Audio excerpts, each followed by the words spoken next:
Welcome to The Explainer. Today we're unpacking a short film that kicks off with a pretty intense plan for revenge, but ends up spiraling into this totally unexpected story about redemption and, well, love. Okay, let's just jump right in. This one line from our main character, Mike, it really sets up the whole thing perfectly. He's got this plan, right? It's born from pure anger.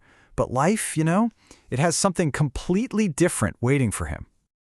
So, where did all this drama start? Well, it all kicks off in a cafe. You've got two people from totally different worlds. Mike, a delivery guy who's trying maybe a little too hard to be charming, and Rachel, a wealthy woman he's decided to try and impress. And things just unravel so fast. Mike makes this super clumsy attempt to flirt, but here's the thing. Rachel is blind. She completely misreads the whole situation and feels threatened. So security gets called, her word is taken over his boss finds out, and boom, just like that, Mike's out of a job. This one single disastrous moment lights a fire under him, and he vows to get revenge. So Mike is absolutely furious, and he is not going to let this go. He comes up with this whole plan to get even, but yeah, it goes horribly, horribly wrong. His plan is actually kind of simple, almost petty, really.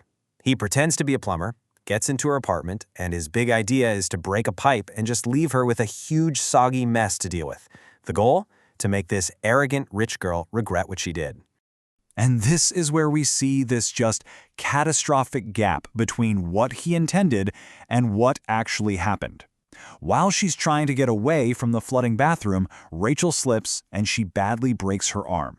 Mike just wanted to cause a little trouble. Instead, he causes a serious injury. So instead of running for it, Mike is just trapped by his own conscience. He can't leave her there, helpless. So he makes a totally new vow. He's going to stay and be her hands and feet until she's all healed up.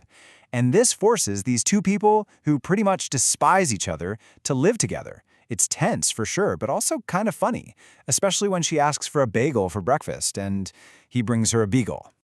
Okay, this brings us to the most important turning point in the entire story. All that initial anger and resentment starts to melt away when Mike realizes just how isolated Rachel's life is. And that leads to one scene that just changes everything for both of them. This is the question Mike really starts to grapple with. He sees that her life is so sterile and lonely, basically defined by the four walls of her apartment. He decides he's got to get her out of there, to show her something beyond what she calls the world of rich people's entertainment that she feels totally cut off from. And his solution isn't some big, expensive, grand gesture. Nope, it's simple. He takes her to a barbecue with his friends. He just drops her into his world of easy conversation and laughter. See, he doesn't need to show her anything. He just needs to let her hear it and feel it. And the effect is, wow, it's immediate. For the very first time, Mike sees the real Rachel, the person who's been hiding behind this big defensive wall. She's not that cold, rich girl from the cafe at all. She's someone who can feel this pure, simple joy. And in this new moment of connection and comfort, she finally opens up. She tells him the story of the car accident that took her parents and her sight. This is the source of all her pain, all her isolation, a story she clearly never felt safe enough to tell anyone before. So look at this, right? This one simple barbecue completely flips the script for both of them. Mike's whole mission of revenge just morphs into one of genuine care and affection. And Rachel's guarded, isolated world just cracks wide open, letting her be vulnerable and connect with someone for what seems like the first time in a very long time. But just when they finally find this connection, the story throws one last hurdle at them. The doctor says Rachel's arm is healed, which means the official reason for Mike being in her life is, well, it's over.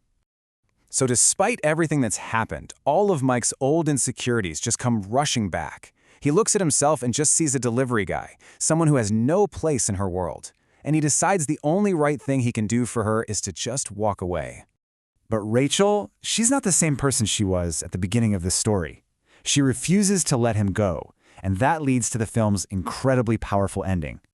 And there it is. That's Mike's final defense. His deepest insecurity just laid bare. He boils his entire identity down to his job, convinced he has absolutely nothing of value to offer her.